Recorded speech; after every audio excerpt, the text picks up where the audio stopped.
As the UK quickly approaches another winter season, more and more windsurfers are taking to the water to benefit from the excellent conditions that lash our coastlines on a regular basis during the winter months.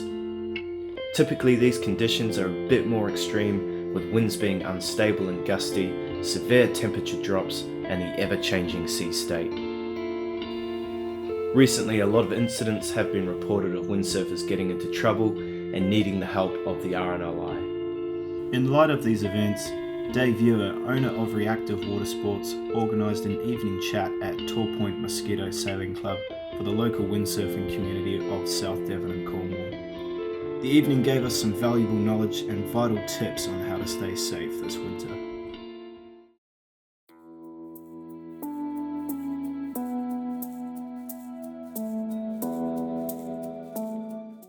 You just fall back in the water and your sail pretty much stays up. So you come up in the water and your boom's in two pieces the side next to you.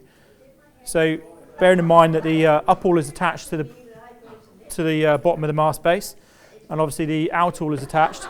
So if that happened again, if you undo the out-haul of the boom, so take that off. Get rid of that. Throw your broken section out of the way, which will basically mean it won't catch you. And then, that's all right, don't worry. Yep. We'll pretend that's attached. And then Tim would basically undo the front end clamp on the front of the mast and just swing that around. Round the front. Round the front that way. Like that. And then reuse the good side of the boom to sail back to the beach with. Yeah, for me, this popped and this just started to shrink all the way, which actually made it sailing really difficult. But there was kind of at least the rig was upright, there was wind in it, and actually it just became an adjustment of stance, yeah, quite a power move, yeah, to just try and broad reach to the nearest point of land, which did then give me a bit of a walk back to where I'd launched, but it was a case of I wanted to get back in. But you can generally get back. The only thing you don't do there is when you come back to the beach is jibe and you try and go back out again. No. So there's your front end.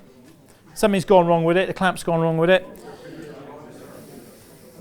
You've got an up-haul line here, and you can basically wrap that around the mast one way or the other and just lash it on and tie it, and it's right there, it's at hand, it stretches, and that will get you back to the beach.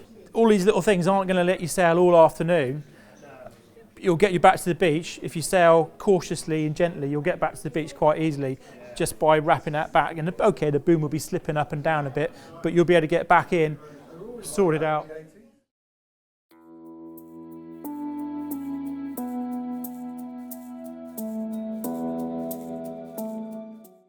If you're going out sailing and all the power is on your backhand, it's because your harness lines are in the wrong place. So if you move them, if the power is all on your backhand, you move them towards your backhand. If the power is all on your front hand, you move them towards your front hand. As long as they're not that far apart, you'll be okay. You want to have them, well, you can have them this far apart. If you're freestyling, you can have them close together. But it's to get the best centre of effort, you know, the best stability on your sails, probably have them, you know, 6 inches, 4-6 inches. You can have them further apart if you want, but move your harness lines. There's a tab on the front of the U-jump, and you normally put it in, you think, oh, here we go, I can see the tab. Who puts it at the front? Yeah?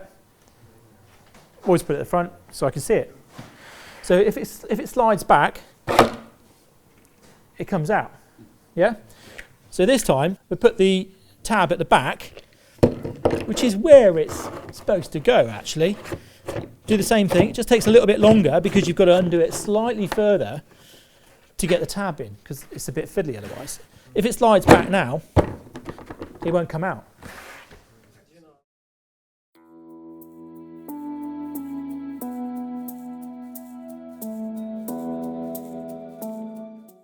You can tow another windsurfer back with a windsurfer very easily, but if they've got all of their equipment there as well, I can basically be in the water, hanging on for dear life like that, holding on to my kit like that. You do feel like you're being stretched a bit.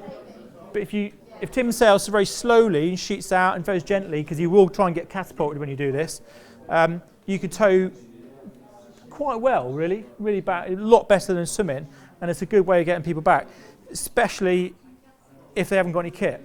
but the obvious way to get back, for those of you who haven't seen this one, is by using your harness.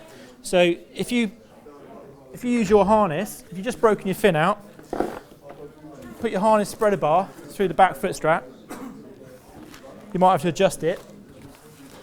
The key is with this, is basically, if you attach it on, but once you've got it on, do this up nice and tight.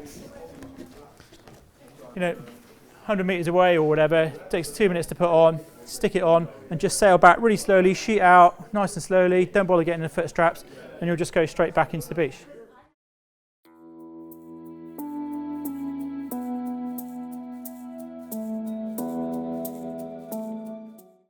This is basically worst case scenario when you go windsurfing. If you're sailing just next to the beach, just swim it back in. If you're in some waves, just swim it through the waves, and you'll get back to the beach. You get spat out quite quick.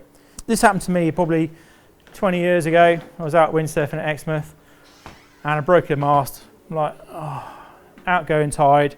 So what happened? I was swimming about in the water, trying to avoid a big swim back in, and we'll just pretend that's the bottom of the mast. I know it's not, but basically I had a load of carbon splinters sticking out there, and then a fat section which was pretty much the same size. So this is basically, you have to use your imagination here. That is the top section, the top part of the bottom section of the mast. Yeah. So normally your ferrule is here. Yeah. So I thought, well, that's no good. So I took that out and threw it away. And then I thought, well, the mast is tapered. So if I just shuffle it down, it'll probably go in. But bearing in mind that this would have been a standard diameter mast, so it would be a lot larger. So I was trying to get this thing in, and I was getting rinsed about with waves, and I just thought, oh, it's nearly there, and I nearly got it in. I thought, if I jam that in, I'll probably be able to sail back. So I tried it, got a load of carbon splinters in my hand, and then I thought, oh, I know, if I just take it apart,